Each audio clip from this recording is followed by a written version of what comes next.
Rádio Brasil Central. Em Goiânia, 7 horas. Agora, pela Rádio Brasil Central e RBC FM 90,1, o Mundo em sua casa. O jornal falado de maior tradição no Centro-Oeste brasileiro.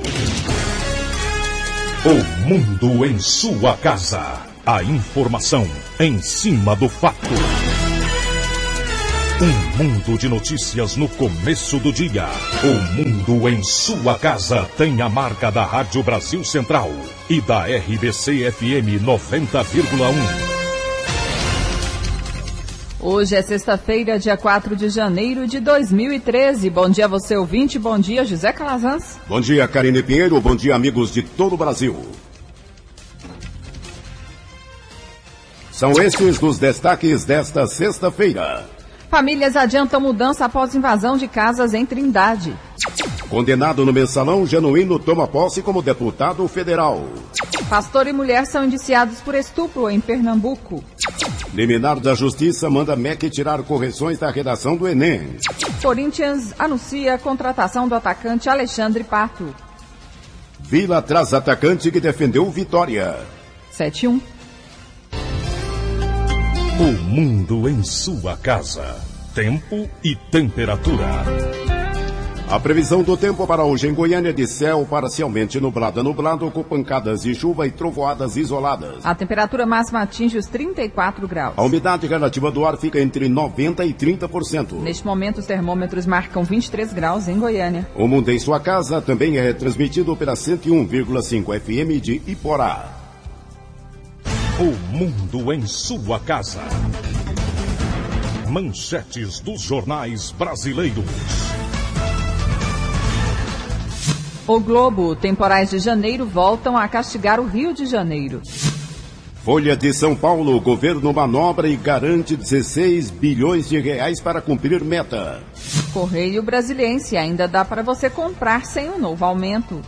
Estado de Minas, funil apertado para os cotistas da UFMG. Jornal do Comércio, o Hospital da Mulher vai virar realidade. 0 hora, ataque na Serra nasceu de aliança de bandos da PASC. Valor econômico, União usa fundo soberano para cumprir meta fiscal. Diário da Manhã, o silêncio das vítimas. O Popular, invasão, donos de casas terão apoio jurídico. 7-3. O mundo em sua casa. A política em Goiás. O governador em exercício, José Eliton, cumpre a agenda hoje em Ipameri, na região sudeste do estado, às 5 da tarde. Durante a visita, o governador em exercício de Goiás vai assinar ordens de serviço. José Eliton está substituindo pela 5ª vez o governador Marconi Perillo, que está em viagem de férias. Ontem, o governador esteve em Águas Lindas.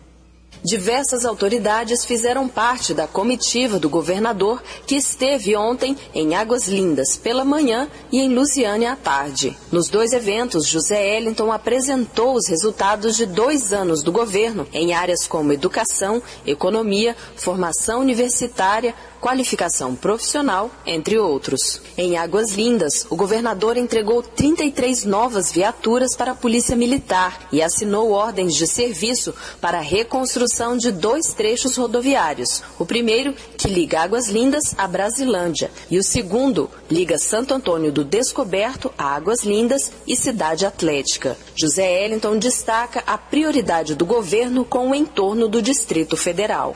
Sem dúvida nenhuma, nós estamos caminhando todas as regiões do estado de Goiás a prestar contas ao cidadão, a fazer aquela ação que é obrigação de todo governante, que é justamente informar ao cidadão quais são as realizações do governo de Goiás na execução do seu mandato. E nós fazemos isso com muita alegria. O prefeito de Águas Lindas, ex-deputado estadual Hildo do Candango, ficou satisfeito com os 27 milhões de reais que vão ser investidos na educação do município. Com certeza, a gente agradece o empenho do governador Marconi Perillo, do governador Zé Eliton, que vem aqui prestar contas. E, além de prestar conta, mostrar os investimentos que nós temos para a nossa cidade. Hoje a Águas Lindas ganha muito com isso, é o governo que está trabalhando em benefício do entorno e, com certeza, nós vamos estar buscando isso junto ao governo do Distrito Federal também, junto ao governo federal, para que nós possamos ter todo um acompanhamento de todas as bases de investimento na nossa cidade. Já em Lusiânia, o investimento na educação vai ser de mais de 29 milhões de reais para a reforma e construção de 6 novas escolas. Também foram assinadas ordens de serviço para o asfaltamento de ruas do município e de trechos, como por exemplo da GO 010. O governador fala de outros benefícios para a região. Na área de saúde, vamos formalizar convênio com o município para aquisição de equipamentos para as unidades hospitalares aqui na cidade de Lusiânia. Iremos estender o banco de horas também para aumentar o contingente policial nas ruas de Lusiânia. José Eliton reafirmou que todas as ações anunciadas vão ter execução imediata. Riva Cran para o Sistema Brasil Central de Rádio. 7:06. Novo salário mínimo vai refletir nas finanças dos municípios. Desde o último dia 1º, o valor do salário mínimo é de R$ 678, com um reajuste de 8,98% em relação ao ano passado. Por um lado, o fator positivo da recuperação do poder aquisitivo do trabalhador assalariado.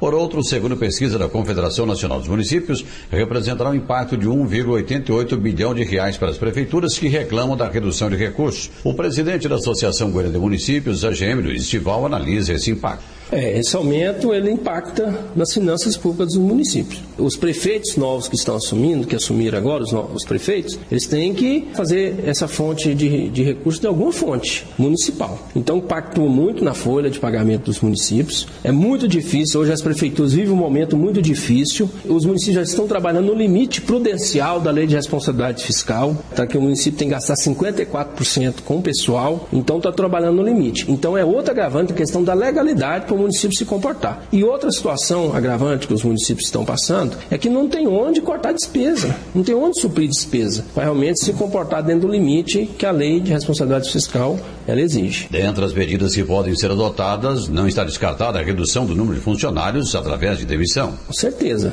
porque para ele obedecer a lei de responsabilidade fiscal, ele tem que partir para demissões. Aí ele parte para demissões, ele pode comprometer aí vários serviços essenciais dentro do município. Outro custo, segundo o presidente da AGM, é com o pagamento dos encargos da Previdência Social. Tem também, bem lembrado, a questão da Previdência, porque muitos municípios têm a Previdência própria e muitos têm um sistema geral. Queira ou não queira, chega no final do mês, você tem que recolher, porque você não recolher, você está cometendo um crime. Então, aumenta também as alíquotas, aumenta os valores que você tem que recolher para o Fundo de Previdência também. Agora, como resolver essa questão então? A solução, mais uma vez, cabe expressamente ao prefeito. É usar a sua criatividade, é buscar parcerias, é contratar o mínimo que ele puder contratar, principalmente nesse momento que eles estão assumindo agora. A pressão é muito grande, porque eles saem de um processo político e entram agora no processo administrativo. Então, o que eles puderem trabalhar com o pé no chão, porque mais que nunca agora com o aumento do salário mínimo. Então sejam muito cautelosos para realmente sobreviver dentro desse processo. Por outro lado, já com o pagamento do salário de janeiro e do início de fevereiro, serão injetados mais 32 bilhões de reais na economia do país. Libório Santos, Sistema Brasil Central de Rádio. 7:09. O mundo em sua casa. Política Nacional.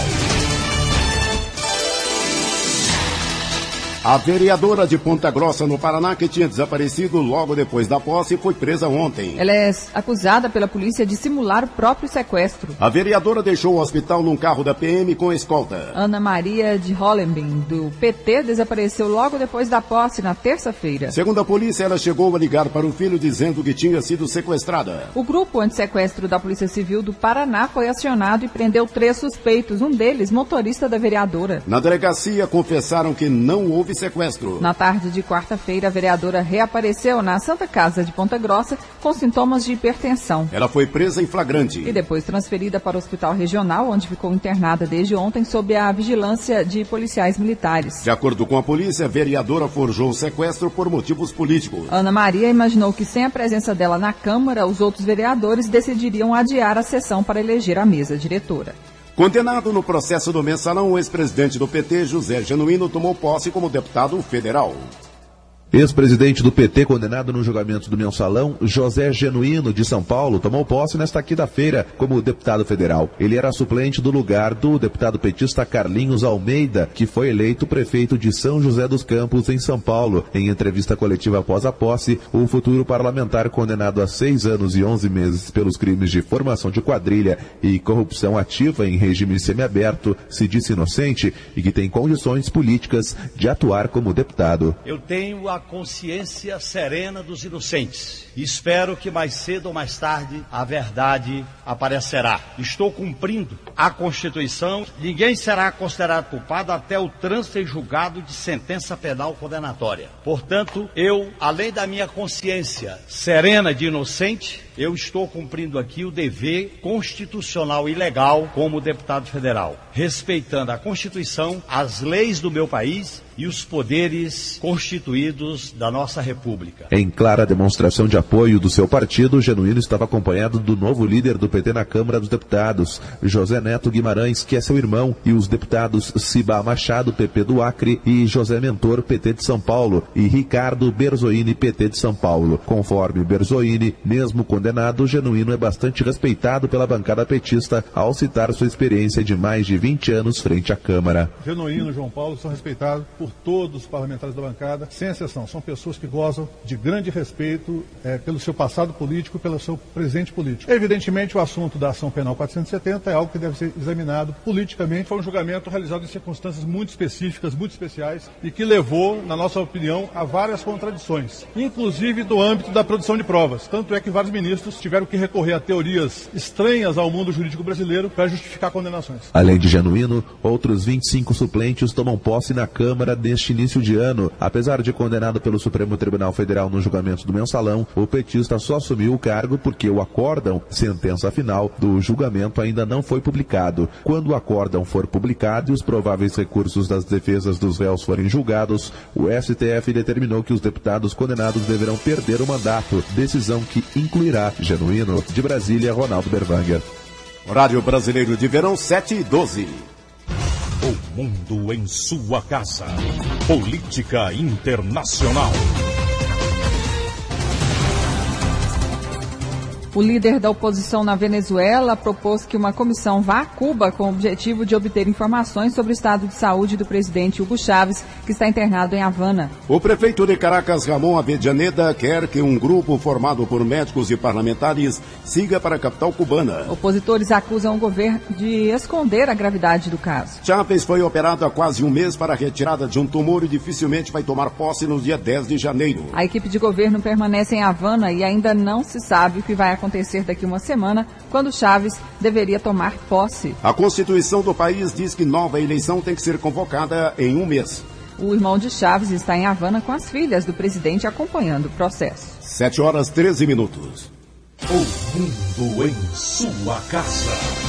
Vamos falar de coisa séria. Você sabia que o alcoolismo e a dependência de drogas têm tratamento? A Associação Terapêutica Filadélfia é especialista no combate à dependência química. Aqui você encontra profissionais especializados e ambiente confortável, que inclui quarto, área de jogos, piscina e muito mais. Nós oferecemos todo o apoio para um tratamento eficaz e sigiloso. Mude de vida, liberte-se do álcool e das drogas. Ligue 3565-6367 e 8266-5209. Associação Terapêutica Filadélfia.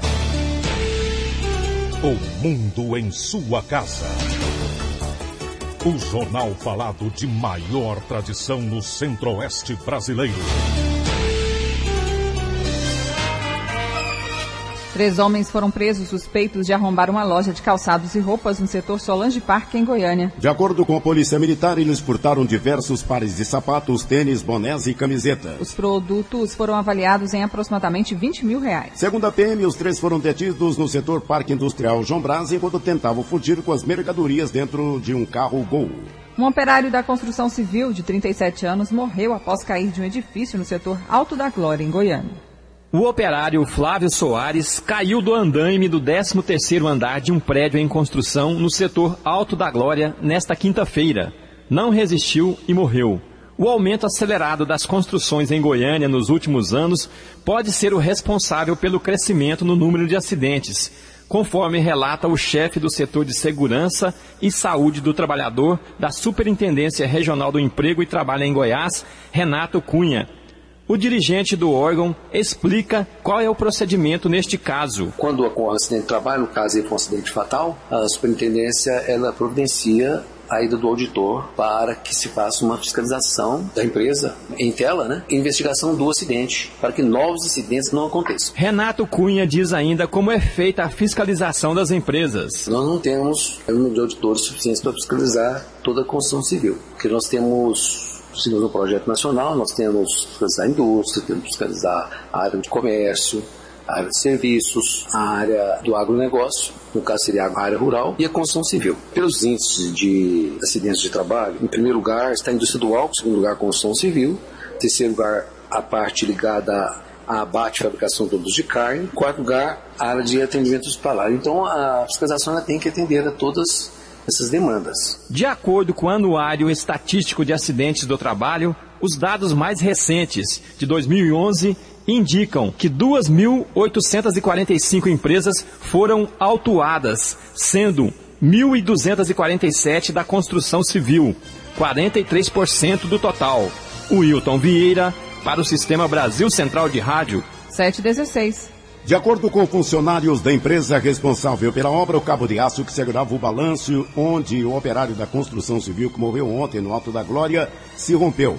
Ele caiu da altura de aproximadamente 36 metros. O colega de trabalho da vítima, Ayrton Costa, afirma que ele estava sem os equipamentos obrigatórios de segurança. O operário trabalhava na obra como gesseiro e estava fazendo um acabamento no 13º andar. Segundo os irmãos do trabalhador, ele tinha 2 filhos. A Polícia Civil concluiu o inquérito que investigava as causas da chacina ocorrida na cidade de Doverlândia, no sudoeste de Goiás, que vitimou 7 pessoas no dia 28 de abril do ano passado. De acordo com o delegado titular do caso, Ronaldo Pinto Leite, a conclusão é de que Aparecido Souza Alves agiu sozinho. Segundo o delegado, ele teria ido à fazenda na expectativa de roubar R$55 mil, que Lázaro Oliveira Costa teria conseguido com a venda de 4 carretas de gado. O dinheiro estaria guardado na fazenda para despesas de construção no local. Na realidade, a intenção dele era na fazenda buscar dinheiro, porque o seu Lázaro havia vendido 4 carretas de gado. Ele iria fazer o casamento do filho no final de semana seguinte e estava conseguindo uma casa para o filho também na fazenda, e em Doverlândia corria a boca miúda lá que ele tinha na fazenda dele uma quantia aproximada de R$55 mil.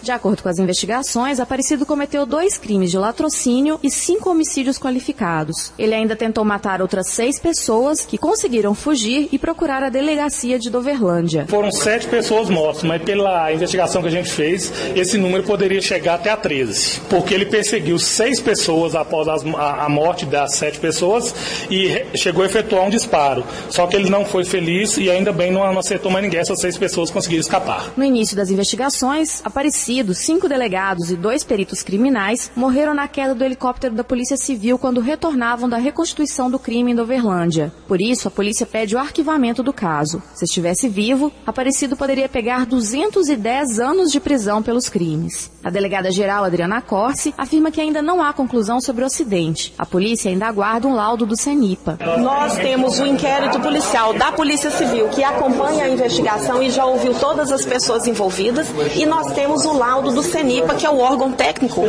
que vai expedir uma especificação sobre o que aconteceu do ponto de vista técnico. O nosso inquérito policial está pronto e nós agora aguardamos o laudo pericial do CENIPA, que vai dizer realmente do ponto de vista técnico o que aconteceu com a aeronave e que causou aquele acidente. Infelizmente, esses laudos demoram muito. Eles nos têm colocado a previsão de 1 ano para que esse laudo seja apresentado. Adriana Corsi falou também sobre o assassinato do cronista esportivo Valério Luiz, ocorrido há 6 meses em Goiânia. Segundo ela, a polícia está com as investigações avançadas e em breve deve concluir o caso. Heloísa Amaral para o Sistema Brasil Central de Rádio.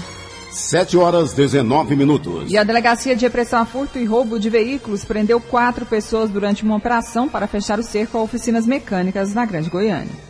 A Polícia Civil fez levantamentos de locais na região metropolitana de Goiânia, oficinas de lanternagem mecânica, onde veículos roubados e furtados estariam sendo clonados para depois serem negociados em outras cidades. As equipes do delegado Edson Carneiro, da Furtos e Roubos, tiveram êxito quando chegaram numa oficina no Jardim Alvécia, na manhã desta quinta-feira. E lá no Jardim Alverca, nós nos deparamos com a oficina mecânica, onde havia um veículo polo já totalmente adulterado, já pronto para ser comercializado, e esse veículo roubado, tomado em assalto. Em decorrência disso, através disso, descobrimos quem era a pessoa que tinha deixado aquele veículo no local, pegamos documentos furtados em poder dessa pessoa, e uma quarta pessoa que foi encontrada também, nós buscamos na casa dessa pessoa e estava de posse de um outro veículo também roubado. Então, todas as pessoas, 4 pessoas foram presas, trazidas para cá, foram recuperados 2 veículos roubados e 2 motos apreendidas que estão sendo submetidas à perícia para se constatar se foram furtadas ou roubadas. Operações como esta chegarão nas oficinas de Aparecida de Goiânia, Senador Canedo e Trindade. Jane Rodrigues para o Sistema Brasil Central de Rádio. 7h21. Operação fim de ano da Polícia Rodoviária Federal registra queda no número de acidentes nas rodovias federais em Goiás.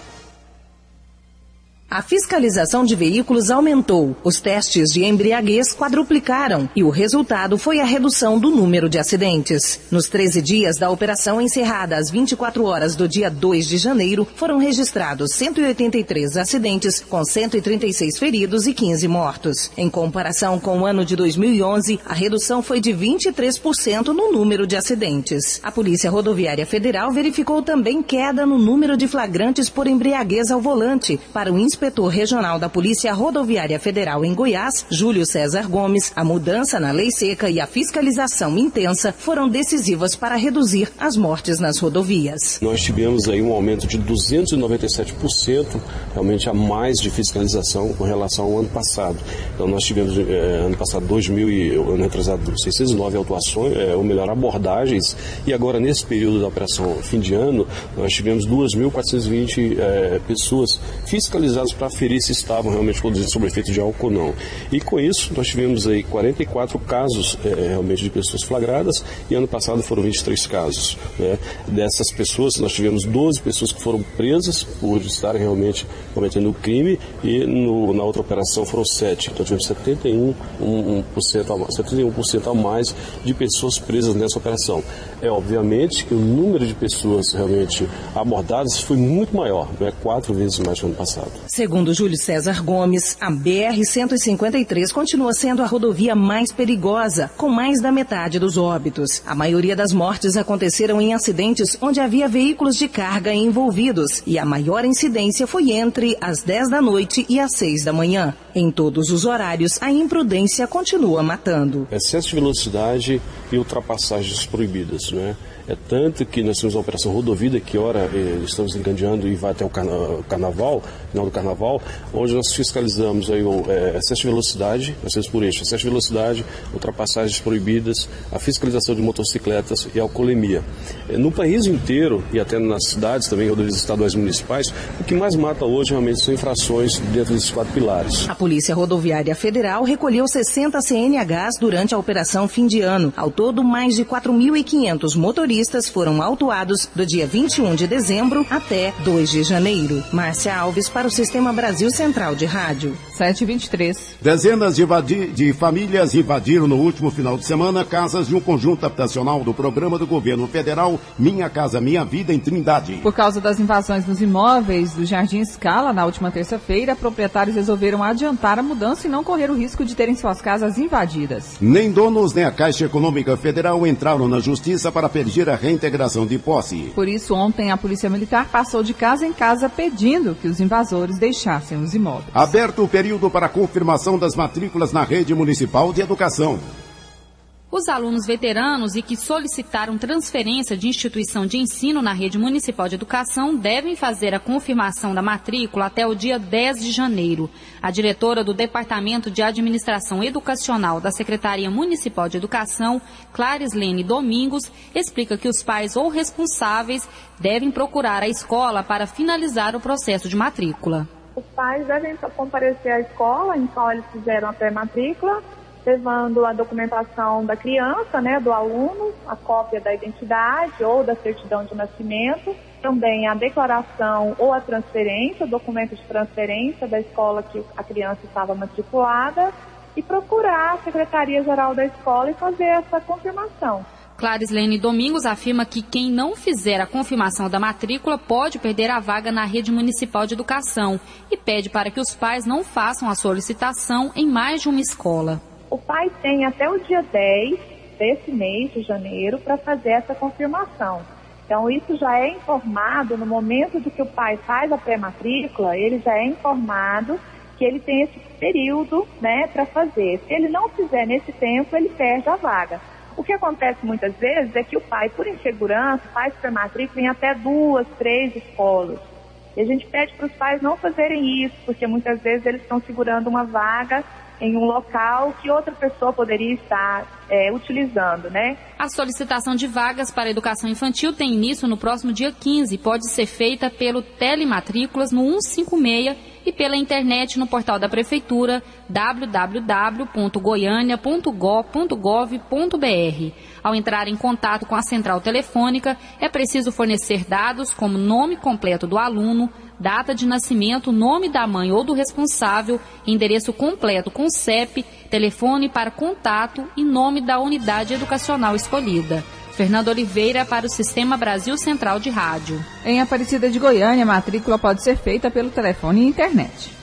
2 dos 3 ganhadores da Mega Sena da Virada resgataram seus 81 milhões de reais. Segundo a Caixa, os 2 bilhetes foram preenchidos em aposta simples de R$2 no último dia de apostas, 31 de dezembro, apenas algumas horas antes do sorteio milionário. O terceiro ganhador de Aparecida de Goiânia ainda não apareceu. Ele tem um prazo de 90 dias para retirar o prêmio em qualquer agência da Caixa no país. Irregularidade de chuvas e calor marcam o começo do ano. As chuvas irregulares e o calor continuam na próxima semana no estado. Pelo menos esta é a informação do Instituto de Meteorologia de Goiás. A chefe do órgão, Elizabeth Ferreira, fala da tendência para os próximos dias. A tendência ainda é continuar, com temperaturas elevadas. Agora, em termos de chuva, existe uma variação. A variação das chuvas ela pode ser dentro da média, porém irregularmente. Significa que chove em algumas localidades e outras não. Então, tem uma má distribuição dessa chuva durante o mês de janeiro. Agora, em termos de temperatura, a tendência realmente é ficar acima da normalidade nesse mês de janeiro também. As chuvas só devem ser mais intensas na próxima semana, quando o calor deve dar uma trégua. Bom, a tendência da chuva é a próxima semana retornar, ou seja, ter uma chuva mais geral, não só aqui em Goiânia, mas em todo o estado. Então, a partir da segunda-feira, já mais nublado, com chuva, e a tendência de mais geral para a próxima semana, que vai intensificar um pouco mais a partir do dia 9, pelo menos até o dia 15, aí a gente vai ter mais chuvas, mais distribuídas nesse período aqui em Goiás. Na ocorrência das chuvas, aí essa temperatura vai baixar, ou seja, temperaturas que estão hoje na casa de 34 graus aqui em Goiânia, por exemplo, vai para 28 graus, 26 graus, bem ameniza bastante, A região mais a oeste com 37 graus, aí vai para 32 graus, 30 graus, ou seja, amenizando bastante o clima em todo Goiás. Com a volta das chuvas, para se proteger dos raios, Elizabeth Ferreira aconselha as pessoas a evitar lugares, como áreas abertas, piscinas e debaixo de árvores. Wilton Vieira, para o Sistema Brasil Central de Rádio. 7h29. Maternidade Nossa Senhora de Lourdes, em Goiânia, é referência em serviço de mastologia. O hospital, que tem atendimento feito pelo Sistema Único de Saúde, conta com uma equipe multidisciplinar na área de mastologia, formada por médicos, psicólogos, nutricionista, fisioterapeuta, além do serviço social. Segundo o mastologista Célio Vidal, o objetivo é atender na integralidade as vítimas da doença, desde o diagnóstico até o aspecto emocional e atendimento pós-cirúrgico. E este ano, o serviço será ampliado. Nossa intenção agora, nesse momento, com a chegada de outro colega, um profissional, como um cirurgião plástico, que efetivou o serviço na sua plenitude, desde a parte de diagnóstico, tratamento, dos serviços complementares e a parte de reparação. A intenção, a partir de agora, de 2013, é implementar a visita domiciliar. Uma coisa super, hiper importante no sentido de dar o atendimento completo para essas pacientes, desde aquelas pacientes que necessitem e que esteja dentro do perfil para a visita domiciliar. O médico lembra que para ser atendida na maternidade Nossa Senhora de Lourdes, a paciente deve antes procurar o CAIS mais próximo. Segue sempre pela serviço de regulação do município e encaminhado pelos colegas ginecologistas. possível. Então, aqueles casos que necessitam de atendimento especializado, de mastologista, encaminhado. Hoje aqui em Goiânia nós temos, além da nossa de Luz, tem o Araújo, o Hospital Araújo Jorge, o Hospital Materno Infantil, o Hospital das Clínicas e a Santa Casa. Todos eles com serviço de mastologia implantado. O serviço começou em 2005. Antes eram realizados trabalho de orientação e pequenas cirurgias para tumor benigno. Atualmente, na maternidade Nossa Senhora de Lourdes, são atendidas cerca de 60 pacientes a cada semana. Karine Pinheiro para o Sistema Brasil Central de Rádio. Horário brasileiro de verão, 7h30. Matrículas na rede de ensino de Aparecida de Goiânia podem ser feitas pelo telefone e internet. A Secretaria Municipal de Educação de Aparecida de Goiânia já começou o período de matrícula para alunos novatos. Dessa vez, o procedimento deverá ser feito pelo telefone ou pela internet. A novidade foi apresentada pelo secretário de Educação do município, Domingos Pereira. A ligação será de graça pelo número 0800 94 000 40 ou pelo site www.aparecida.gov.br. As matrículas dos alunos novatos vão até o dia 10 de janeiro. Depois disso, os pais ou responsáveis terão até o dia 17 para efetivar a matrícula. Após ele ter feito a sua pré-matrícula, ele pode deslocar a unidade que foi feita a pré-matrícula do seu filho para confirmar essa matrícula. Ele vai receber um comprovante se ele fez pelo site, se ele fez também pelo 0800, ele vai indicar um e-mail, ou vai receber um número de uma pré-inscrição, ou então indicar um e-mail que pode ser encaminhado para ele fazer a impressão e deslocar até a escola. Não é só em Aparecida, no Brasil inteiro não é possível atender toda a demanda da educação infantil. Será gerado um cadastro de reserva, que à medida que nós formos inaugurando os CEMEI que estão sendo construídos em nosso município, essas crianças serão atendidas nesse CEMEI. Nós já iniciamos a construção de 22, 4 já está previsto a inauguração para março ou abril, e já tem recurso destinado pelo governo federal, pela a presidenta Dilma, para a construção de mais 43 CEMEIs aqui no nosso município, que irá atender aí a demanda do nosso município. A relação de documentos só obrigatório para fazer essa confirmação. O secretário explica que os alunos serão matriculados nas unidades mais perto de casa. Para o ensino fundamental, a rede é capaz de atender toda a demanda, mas para o ensino infantil vai ser formada uma lista de espera. Vão ser disponibilizadas 12.700 novas vagas na rede municipal de ensino, sendo 11.500 para as 60 escolas de ensino fundamental e 1.270 para os 9 CEMEIs de Aparecida de Goiânia. Paulo Henrique Santos, para o Sistema Brasil Central de Rádio. 7h33. Juarez Barbosa inicia o ano com estoque 100% completo. A Central de Medicamentos de Alto Custo Juarez Barbosa inicia 2013 com todas as 134 apresentações farmacêuticas distribuídas pela unidade disponíveis para a população. Segundo a diretora da unidade, Jacirene de Melo Alves, a regularidade do abastecimento se deve à agilidade da equipe e à acessibilidade da Secretaria da Saúde. A gente tem acompanhado o trâmite desses processos. O secretário de Estado da Saúde, Dr. Antônio Faleiros, ele sempre nos franqueou a entrada ao gabinete quando precisássemos de qualquer tipo de assinatura em processos. Então, isso fez com que os processos ficassem mais ágeis. Então, às vezes, um trâmite que demoraria, às vezes, 5 dias para pegar uma assinatura, a gente, na mesma hora, localizava o processo, já entrava no gabinete, pegava a assinatura, e os outros setores também envolvidos nesse trâmite já consideram a Central de Medicamento de Alto Custo Juarez Barbosa como uma unidade prioritária. Então, às vezes, tem um processo, a hora que fala é do Juarez Barbosa, então já existe uma prioridade para justamente a gente fazer com que não falte medicamento. A diretora afirma que a expectativa é manter todos os itens abastecidos de acordo com a demanda diante da capacidade de estocagem da central. Segundo dados da SEMAC, 32 mil pacientes usuários do SUS estão aptos a retirar medicamentos no Juarez Barbosa, mas é preciso cumprir todos os critérios exigidos pelo Ministério da Saúde, conforme explica Jacirene de Melo. Até hoje, a gente às vezes ainda encontra pessoas que desconhecem o fluxo de atendimento na unidade. Às vezes as pessoas pensam que levando a receita, ela já vai chegar lá e pegar o medicamento como uma farmácia normal. Quer dizer, lá a gente executa um programa do Ministério da Saúde. Então é necessária a abertura de um processo. Esse processo vai ser avaliado, por quê? Porque a gente tem que atender os protocolos do Ministério da Saúde.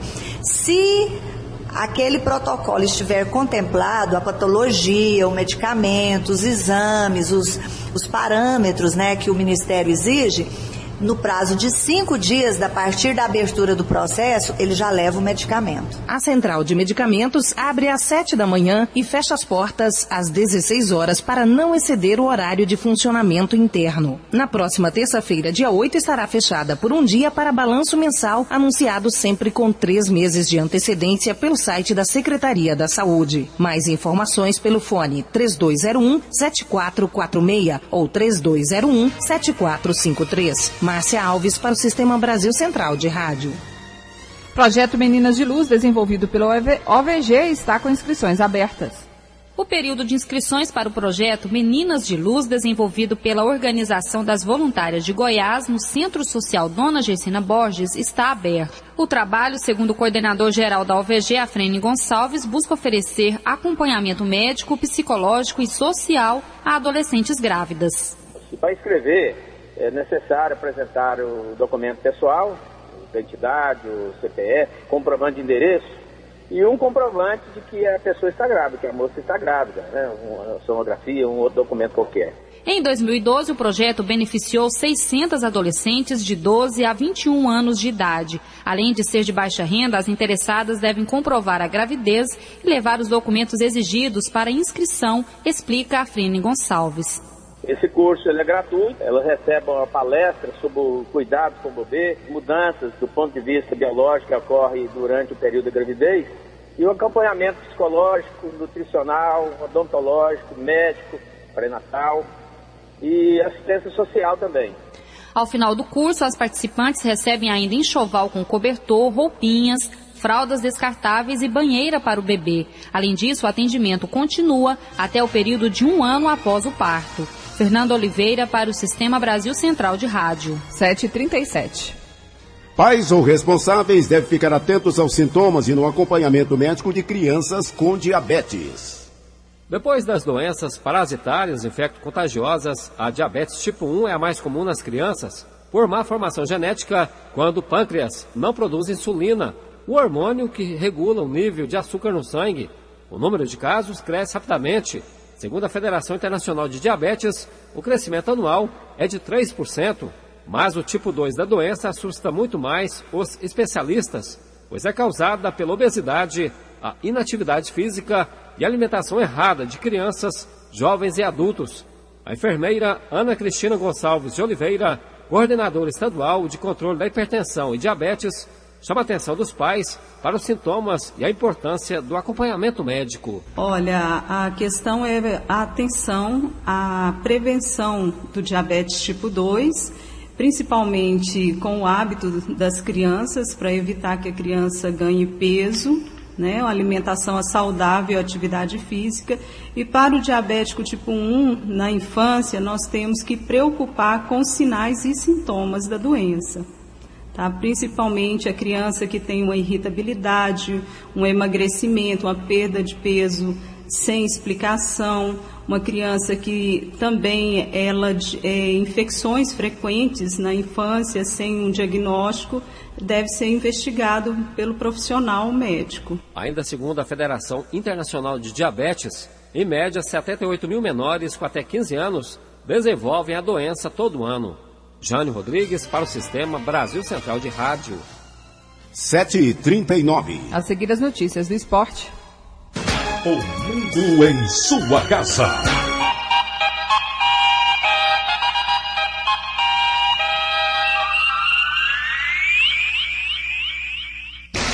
O mundo em sua casa. Esporte. O Corinthians anunciou oficialmente a contratação do atacante Alexandre Pato do Milan. O jogador de 23 anos assinou por 4 temporadas. O clube paulista comprou 100% dos direitos econômicos do atleta por 15 milhões de euros, cerca de 40 milhões de reais. Nos últimos anos, Pato tem se machucado muito e jogado pouco. Em 2 anos foram 16 contusões. No último semestre, dos 25 jogos do Milan, ele participou de apenas 7. O Corinthians não se assusta com as lesões. O departamento médico do clube acompanha o jogador há mais de 6 meses. 7h40. E o Santos anunciou a contratação do meio-campo argentino Montilo do Cruzeiro. A equipe paulista vai pagar 6 milhões de euros, cerca de 16 milhões de reais, para comprar 60% dos direitos econômicos do jogador. Além disso, cedeu o meio-campo Henrique ao time mineiro. Montilo, de 28 anos, estava no Cruzeiro desde 2010. E vai jogar ao lado de Neymar. 7h41. Atlético apresenta hoje atacante que vem das categorias de base do Vasco. O Atlético, que começou os seus trabalhos visando esta temporada 2013, nesta semana já apresentou 4 jogadores. São eles o lateral esquerdo Leonardo de Jesus, o volante Madson, o atacante Ricardo de Jesus e também o lateral John Lennon. O 5º jogador será apresentado hoje como reforço. Atacante William Barbio, jogador das categorias de base do Vasco da Gama, vem por empréstimo de 1 ano. A diretoria atleticana, que ainda vai buscar a contratação de pelo menos mais um zagueiro. O volante Pituca se reapresentou ontem com 1 dia de atraso justificado, tudo certo entre o jogador e a diretoria, e o mesmo vai acontecer, só que com 1 dia a mais de atraso, no caso 2 dias, com o volante Hernandes. Também já tinha conversado previamente com a diretoria atleticana, irá se reapresentar ainda hoje. Paulo Massad para o Sistema Brasil Central de Rádio. 7h42. Goiás começa a treinar em 2 períodos. O Goiás vai treinar nesta sexta-feira em 2 períodos. Ontem no Parque Anhanguera aconteceu a apresentação do elenco para 2013. 16 remanescentes de 2012, 4 contratações e 8 jogadores da base, somando um total de 28 atletas. Entre esses jogadores, o zagueiro Rodrigo, que foi apresentado, tem 32 anos e, por último, atuou no Vitória, mas no currículo São Paulo, Flamengo, Grêmio, Internacional. O presidente João Bosco Luz está no Rio Grande do Sul e pode voltar de lá com novidades, principalmente contratações de jogadores para o meio-campo e também para o ataque. Humberto Castro para o Sistema Brasil Central de Rádio. 7h43. Vila Nova traz atacante que estava no Vitória da Bahia. A diretoria do Vila Nova apresentou ontem à tarde mais uma contratação, a 9ª visando a temporada 2013. Trata-se do meia atacante Marco Aurélio. Por último, esteve no Vitória da Bahia. Ajudou o time a subir da Série B para a Série A do Campeonato Brasileiro.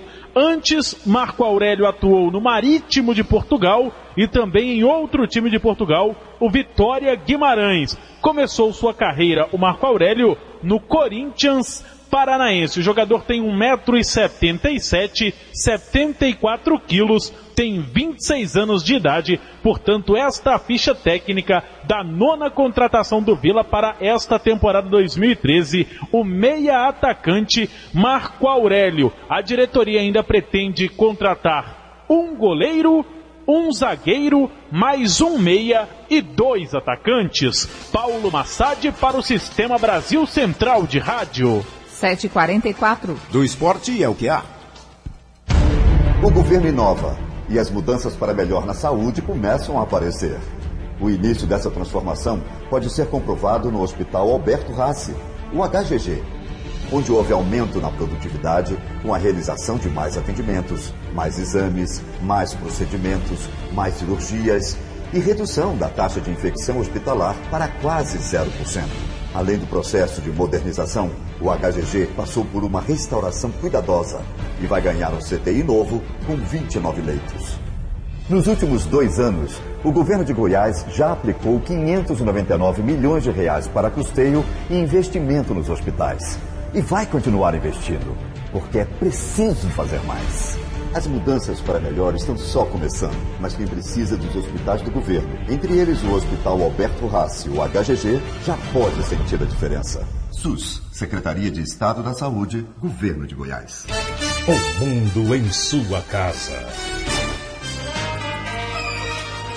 Depois de passar pelas escolas, o conteúdo da educação fiscal da Secretaria da Fazenda será levado a vários municípios goianos no programa do governo itinerante. No ano passado, o conteúdo da educação fiscal chegou em várias escolas de Goiás, uma parceria da Secretaria da Fazenda, Receita Federal do Brasil, Ministério Público, Controladoria Geral e as Secretarias da Educação, Ciência e Tecnologia, sob o fundamento de que o aluno, o cidadão, paga tributos, portanto, tem o direito de fiscalizar o uso do dinheiro na administração pública, a fim de ver suas prioridades atendidas. De acordo com o coordenador do Grupo de Educação Fiscal Estadual, José Humberto Correia de Miranda, o conteúdo da educação fiscal é disseminado em todas as matérias escolares, de uma maneira fácil e atrativa aos alunos. Na realidade, é um programa que a gente não fala em disciplina, mas a gente faz em conteúdo. Então, ele é aplicado em todas as matérias. Todas as matérias, na língua portuguesa, na matemática, na história, na geografia, nas ciências, tudo como um conteúdo pertinente à vida da pessoa. De acordo com a área, tem aplicação. Então, fica muito atrativo para o aluno, porque dá sentido ao que ele está estudando na escola, falar sobre um assunto que é da vida dele, que é a cidadania, que é o uso do recurso, que é a utilização disso na vida dele. Aí nós temos o patrimônio público, temos o local onde é aplicado o dinheiro, nós temos o meio ambiente, nós temos a cidadania, a questão da ética, tudo isso faz parte da educação fiscal. A grande novidade para 2013 é que o assunto viajará com o governo itinerante em 30 micro-regiões de Goiás, contemplando cerca de 150 municípios. Onde que nós falaremos com diversas escolas, representantes de diversas escolas, tanto da parte de alunos como professores. E, ao mesmo tempo, falaremos com gestores municipais no intuito de sensibilizá-los para criar os grupos de educação fiscal municipal nos municípios que farão parte do governo itinerante. O coordenador do Grupo de Educação Fiscal Estadual, José Alberto Correia de Miranda, reforçou a necessidade de parcerias para a educação fiscal numa reunião com o novo delegado da Receita Federal em Goiânia, Luiz Antônio de Paula. Jânio Rodrigues para o Sistema Brasil Central de Rádio. 7h47. Focado em preservar a segurança dos pacientes, mas principalmente humanizar o atendimento e reduzir as filas que se formam no horário de visitas, o Hospital Alberto Rassi, HGG, inicia nesta sexta-feira a informatização de sua portaria principal. Não são raras as notícias de roubos, agressões, rapto de bebês e até tentativas de homicídio em hospitais. A segurança nesses ambientes, especialmente dos maiores hospitais por onde transitam milhares de pessoas todos os meses, é uma preocupação constante dos gestores. Vamos conversar agora com Alessandro Porcino, diretor administrativo do Hospital Geral de Goiânia. Bom dia. Bom dia. Esse sistema será utilizado para pacientes, visitantes e funcionários? Sim, Calazans, esse sistema ele visa fazer o controle, né, de todos os visitantes, os acompanhantes, fornecedores e prestadores de serviços que adentram o hospital. Então nós estamos agora implantando esse sistema, né, vale ressaltar que é um momento de adaptação, né, que nós contamos com a compreensão de todas as pessoas, né, porque é um sistema novo e a gente sabe que toda mudança, né, de processo e tal leva um certo tempo para que as pessoas vejam os benefícios, que elas se acostumem com aquele novo procedimento. Mas o fato é que com a implantação, né, os benefícios são visíveis, né, além do que tudo que já foi falado, né, realmente a gente precisa ter um controle maior do número de pessoas que entram e saem do hospital, com questão de segurança, não só a questão da vida, né, da integridade física das pessoas que estão dentro da instituição, mas também com relação ao patrimônio. Como que vai funcionar esse sistema de identificação? Karine, é o seguinte, a pessoa ao chegar na recepção do hospital, ela deverá se identificar com um documento de identidade, né? Será cadastrado num sistema eletrônico os dados dessa pessoa e também será tirada uma foto Então, isso ficará arquivado, né, nesse sistema. Da próxima vez que a pessoa vier fazer uma visita ao hospital e tal, ela já vai ter o cadastro. Então, vai ser mais rápido, já vai ser mais simples. Alessandro Porcino, esse sistema, além da segurança em si, também agiliza o atendimento a quem realmente necessita do atendimento médico. Sim, Calazans. O objetivo, né, é implantar esse controle em todas as portarias do hospital. Inicialmente, nós estamos implantando agora na portaria principal, que é na portaria A, que é denominada assim, né, que tem um controle de visitantes, acompanhantes, fornecedores e prestadores de serviços. O segundo passo será implantar esse controle também na portaria B, que é a entrada onde os pacientes de ambulatório, né, das consultas e de exames, têm a sua entrada. O senhor falou que espera a compreensão dos usuários, mas também como o hospital pretende minimizar os transtornos causados por essas modificações? Olha, Karine, os transtornos são passageiros, né? São apenas os primeiros dias, os primeiros momentos, porque a pessoa ainda vai se adaptar a ter que passar a informação, tirar a foto, né? Imprime um código de barras onde ela vai, né, colar numa parte da tua roupa, né? E essa identificação é a identificação que a pessoa terá que apresentar também no momento da saída, ou seja, vai ser dado uma baixa daquele registro da pessoa. Porque hoje nós temos o seguinte, nós temos que tomar um cuidado muito grande, né, principalmente com o paciente. Quanto mais pessoas adentram o quarto do paciente, né, mais ela pode estar levando e trazendo algum vetor, algum problema de saúde para aquele paciente. Então, hoje nós temos 4 visitantes por paciente. Nós temos a duração da visita de 1 hora. Então, o objetivo é que suba de 2 em 2 pessoas, né? Por exemplo, a primeira meia hora vão 2 pessoas e sobem para fazer a visita do paciente. O programa ele está preparado para que o terceiro e quarto visitante não entrem no hospital antes que os 2 primeiros visitantes saiam. Até para a gente ter maior controle, porque numa enfermaria, vamos dizer, com 4, 5 pacientes, se eu deixar entrar 4 pessoas, eu vou ter 20 pessoas ali dentro, fora o acompanhante que eventualmente o paciente já tenha naquele quarto. Ok, Alessandro Porcino, diretor administrativo do Hospital Geral de Goiânia, obrigada pela participação aqui no Mundo em Sua Casa, bom dia. Bom dia, Karine, muito obrigado, obrigado também, Calazans, colocamos à disposição aí para qualquer eventualidade. Obrigada. Conversamos com o diretor sobre a informatização da portaria principal do HGG. 7h52. Empresários individuais que querem optar pelo Simples Nacional devem ficar atentos ao prazo para aderir ao programa.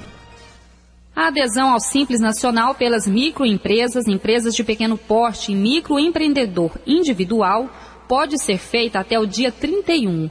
O enquadramento é facultativo e prevê o recolhimento mensal unificado de 8 impostos, 6 federais, 1 estadual e 1 municipal.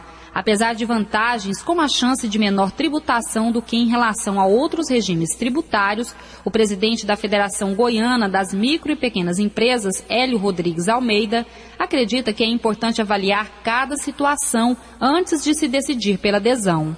Se a pessoa já tiver uma empresa no nome dele, ele não pode aderir à empresa do Simples Nacional.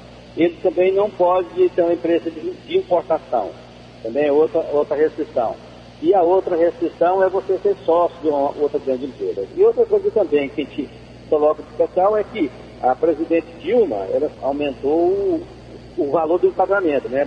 Antes era 240 mil anuais, ela passou para 360 mil anuais de faturamento, né? Era uma média de 20 mil por mês, passou para uma média de 30 mil por mês. E a empresa de pequeno porte, que é a pequena empresa, antes era 2 milhões e 400 mil reais, que era de média de 200 mil reais por mês, passou para 3 milhões e 600 mil reais, que dá uma média de 300 mil reais por mês, né? E o empreendedor individual, pelo faturamento máximo de 30 mil por mês, passou para 70 mil. Ainda segundo o presidente da Federação das Micro e Pequenas Empresas, é preciso estar atento às mudanças e restrições ao enquadramento ao Simples Nacional. Quando você tem muitos empregados, principalmente na área da indústria, ela é vantajosa, porque não interessa a quantidade de empregados que você tem e você vai pagar a mesma taxa por faturamento. Às vezes, empresas que têm um número de empregados muito pequeno, às vezes não compensa. Então, o que a gente, como presidente da Federação da Micro e Pequena Empresa de Goiás, da FEMPEG, nós aconselhamos todo empresário que vai aderir ao Simples Nacional, ele procurar o contador e fazer uma simulação. A adesão pode ser solicitada pelo site da Receita Federal no www.receita.fazenda.gov.br. Fernando Oliveira para o Sistema Brasil Central de Rádio. 7h55. O Líbano suspendeu a importação da carne produzida no Paraná, onde um animal foi morto pelo agente causador da vaca louca. Segundo o Ministério da Agricultura, a venda de carne produzida em outros estados brasileiros continua sendo feita ao país. Com isso, 10 países adotaram medidas de restrição à carne ou de produtos relacionados, entre eles Arábia Saudita, China e África do Sul. Procon Goiás alerta: consumidor deve guardar comprovante de quitação de dívidas. Guardar comprovantes de quitação de dívidas e tributos é o que o cidadão deve fazer. Segundo o assessor jurídico do Procon estadual, Pedro Celestino, o prazo para manter a posse desse tipo de documento é de no mínimo 5 anos. De acordo com ele, fazendo isso, o consumidor evita sofrer prejuízos, como pagamentos em duplicidade, indenizações indevidas, pagamentos de multas e juros. Quanto às notas fiscais referentes a produtos e serviços, devem ser arquivadas durante todo o período de realização do serviço. Pedro Celestino orienta como esses documentos devem ser guardados. O Procon Goiás aconselha ainda que o consumidor guarde os documentos de maneira organizada, a fim de evitar transtornos na localização futura daqueles. Digitalizar é o ideal. Hoje em dia ele não perde nenhum tipo de garantia legal, não perde efeito legal da digitalização. A cópia também é válida, mas a digitalização acaba sendo o meio mais seguro. Quando a compra for feita via internet, a nota fiscal eletrônica deve ser arquivada. Quando se trata de serviços pagos por cartão de crédito, a orientação é a mesma. Para produtos e serviços, inclusive via internet, há a emissão da nota fiscal eletrônica. Ela deve ser arquivada. Ela é enviada por e-mail sempre que vai ser efetuada uma compra via internet. É solicitado o e-mail do consumidor para que seja enviada uma nota fiscal eletrônica. Essa nota fiscal eletrônica tem a mesma validade da nota fiscal física, portanto ela deve ser arquivada também. O prazo para guardar esses documentos é de 5 anos, porque está previsto no Código Civil. Fábio Maurício para o Sistema Brasil Central de Rádio. 7h57. Boletos do IPVA devem ser trocados no VaptVupt. A partir deste mês, a Caixa Econômica Federal passa a centralizar as receitas estaduais. Os contribuintes que já receberam o boleto bancário referente ao IPVA com a bandeira do Itaú devem procurar o VaptVupt para substituir a fatura. É o que explica Marcelo de Mesquita, assessor técnico da Secretaria da Fazenda. O contribuinte do ICMS que paga com documento de arrecadação das receitas estaduais, o famoso DARI, esse não tem nenhuma alteração na vida dele. Ele continua podendo recolher os DARIs em qualquer um dos bancos conveniados, que na verdade são aqueles 6 que ele normalmente já recolhia. Quais sejam Caixa, Banco do Brasil, Bradesco, Itaú, Bancob e Sicredi. Agora, para o contribuinte de IPVA e das taxas do Detran, ele poderia fazer o pagamento normalmente em 2 documentos. O DUA, que é um documento que ele pega no VaptVupt, e aquele boleto bancário que é enviado para a casa dele. Aquele que vai fazer o pagamento com DUA também não mudou nada. Ele apenas deixa de fazer o pagamento no Itaú e passa a fazê-lo na Caixa. E aquele que recebeu o boleto, a gente está recomendando que ele, ao invés de fazer o pagamento pelo boleto, que ele procure um VaptVupt e faça a troca desse documento por um DUA. Marcelo afirma que os boletos emitidos pelo Itaú não estão inválidos, mas a compensação será mais burocrática. Heloísa Amaral para o Sistema Brasil Central de Rádio. 7h59.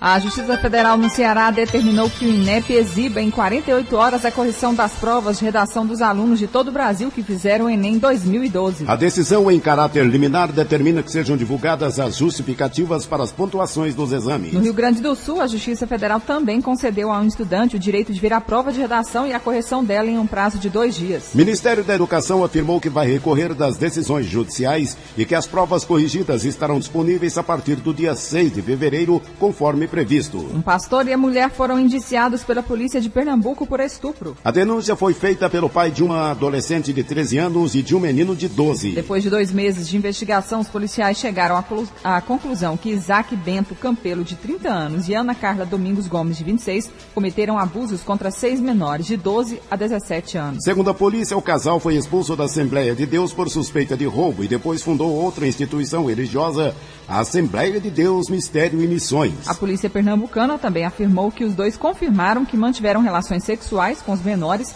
mas que, segundo o casal, houve consentimento. O delegado que investiga o caso explicou que isso não tira a culpa do casal. Em Goiânia, 8 horas, e termina mais uma edição do Mundo em Sua Casa, que teve a apresentação de Karine Pinheiro e José Calazans. Redação e edição, Adam Mendes, Antônio Correia e Marcelo Cabral. Direção de estúdio, Fábio Maurício. Chefes de reportagens, Ione Chagas e Almir Costa. Operação de áudio, Ricardo Souza. Central Técnica, Vanderlei Santana. Gerência do Sistema de Rádio, Suede Barbosa. Direção de Teleradiodifusão, Abadia Lima. O Mundo em Sua Casa volta amanhã. Para você, um ótimo fim de semana. Bom amanhã. Este foi, pela Rádio Brasil Central e RBC FM 90,1, O Mundo em Sua Casa. O jornal falado de maior tradição no Centro-Oeste brasileiro. O Mundo em Sua Casa. A informação em cima do fato. Um mundo de notícias no começo do dia. O Mundo em Sua Casa voltará sempre com a marca da Rádio Brasil Central e da RBC FM 90,1.